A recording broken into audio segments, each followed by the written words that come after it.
Just in terms of the way it looks and that funnel on YouTube is just so much better. Because otherwise I'd probably be sitting here trying to find someone and be as frustrated as ever, but realizing very much the potential of YouTube. So, I mean, like anything, that's why you pull in experts, because it's going to save you time, and yeah, it's paying for itself in that regard as well. But in terms of revenue, we're probably like 5x since we started, and I kind of enjoy the process now.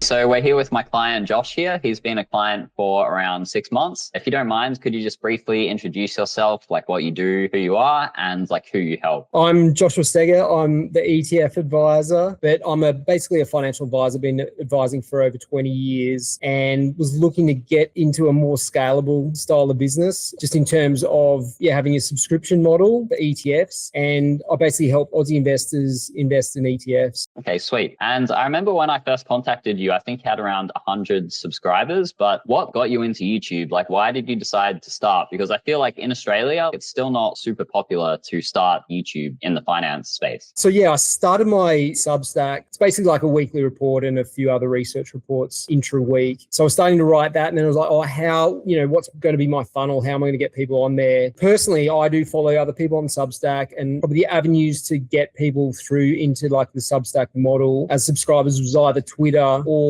YouTube. And I could really see that ETFs was a big topic on YouTube. So I thought, hey, I'll give that a go. So I just started doing it myself initially. But yeah, it's pretty hard work. But that was basically the best funnel, and to get a kind of immediate feedback and hopefully followers and subscribers. And at the moment, this is sort of just like a side thing. Your main job is running a financial advisory company, right? Yeah, so I've still got existing clients and I give them more investment advice, but I wanted something that was more scalable. And as I said, I started to see in the US, and I do follow personally a lot of people in terms of research on Substack. So I was like, hey, I'll give that a go. And I mean, that's the thing, it's fully scalable. You're writing that one report. It doesn't matter if you got 1 or 10,000 followers. It's just kind of the same amount of work. That's what I'm trying to achieve. A bit more scalable business model. And so what would you say has changed since starting working with us on the YouTube side, like the views and subscribers, all that sort of stuff? And then also on the revenue side compared to now? Yeah, well, I think when I started with you, I think we just ticked over 100 subscribers, and that was like huge for me. But now, basically 6 months later, we're at 3,500, and it's growing pretty strongly every other week. And just in terms of the way it looks and that funnel on YouTube is just so much better in terms of just the way it's set up, and everything from thumbnails through to what links we've got in there and all that type of thing. So it's clearly working. And I don't even know like the best video that we've got now, but probably 35,000 views or something, which is pretty incredible considering where I started. But in terms of revenue, we're probably like 5x since we started, and pretty confident that will continue to grow as well. So it's only really been like 7-8 months now. And was there a particular video that happened where you were like, okay, YouTube is good, I want to continue doing YouTube? Well, I was just happy to get the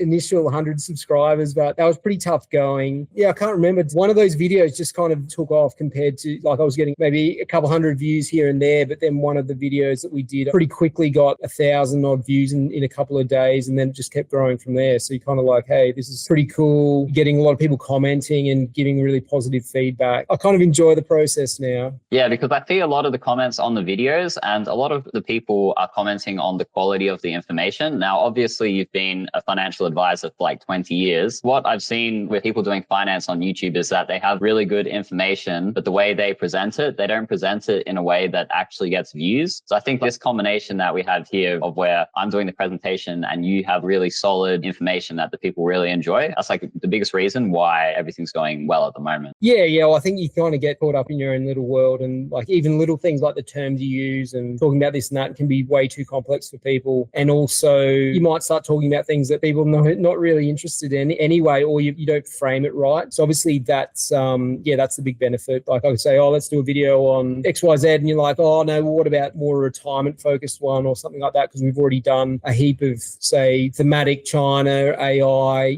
thematic ETF themes. So mix it up. And it's all obviously linked, but getting that kind of range of different potential viewers is huge. Probably, would have taken me a long time to work out. And the other important thing, and that's what we discussed to start, was I'm not really interested in getting as many views as I can, because obviously there's other people doing the same thing, but they're targeting the world. I just want to target Aussie investors, even though you might say, I've only got 3,500 followers, but they're all basically Australian. I remember the first few videos that that we did together, I think they were around 70 to 60% Australian. But as we've been going on and on and on, I think like every video is like, I think it's like over 95% Australian for every video now. And that's my ideal client is. So there's no point. I could do ETF videos and get a million views, but if you can't get your client out of it coming through that funnel, there's no point, you know. So what made you decide to double down on YouTube and work with an agency like us instead of doing it yourself or hiring like a team of editors? To get those first 100 viewers, and I was doing like shorts, and I was kind of doing a weekly video, which I still do, but it was like just a bit of a grind, like the editing, going through the process. And sometimes you're like, oh, I don't really want to do it, or just the editing just dragged on and on because I'd do it myself. I tried an editor. It was very expensive. And I mean, you basically have to tell them everything you want exactly and then edit it and then mistakes and all that type of thing. So it ends up still taking a long time. So I was like, at some stage, I'm going to have to find someone to help me with all this because I just don't think it's the best use of my time. Luckily, you did contact me. It was the right time, right place, and it's worked out really well since then. At the current state, how are you finding the process of the video filming, reviewing the content? How long is the entire process from start to finish from your end for like one video? Probably like around an hour compared to, I just wouldn't even be able to edit with my skills and my computer and all that. So to do it in an hour is pretty exceptional. And how are you finding the quality of the scripts as well? Because obviously we're not experts in every single financial topic, but we have clients from different areas in the finance niche. So how are you finding the quality of the scripts despite the fact that we're not hyper ETF experts? I had the same kind of impression initially, but the fact is when you're doing kind of spoken information, it's a little bit different to, writing it all down. So the way you deliver it and what you say and how you say it and that kind of structure, I'm not an expert on. And I think that's probably just as important as the information that you're putting in. We do discuss the topic and or talk about, and then you go away and kind of put it in a way that's going to work for YouTube, that's going to work for viewership, so people can get as much information out of that medium, which is different. I mean, I could write the scripts, but it's not going to be in a way that's going to work well for YouTube, and that's why I've got you there. So what would you say to someone who's like on the fence in regards to like YouTube or working with an agency? What would be your advice to them? I'd say, I'm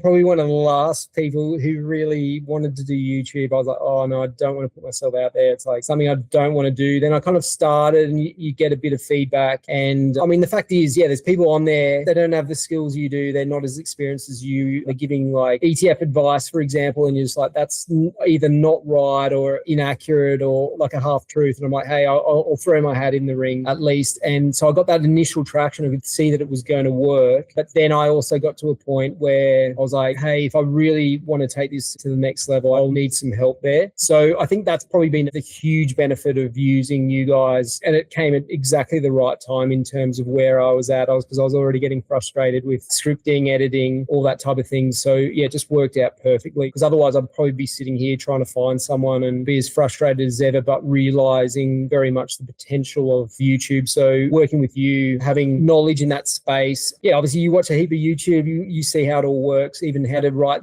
titles, descriptions, thumbnails, things like that. I could work that out, but it's going to take me so long and it's not the best use of my time. So, I mean, like anything, that's why you pull in experts, because it's just going to save you time and it's paying for itself in that regard as well. Well, thanks for the kind words and thanks for joining me on this call. Cool. Yeah, thanks.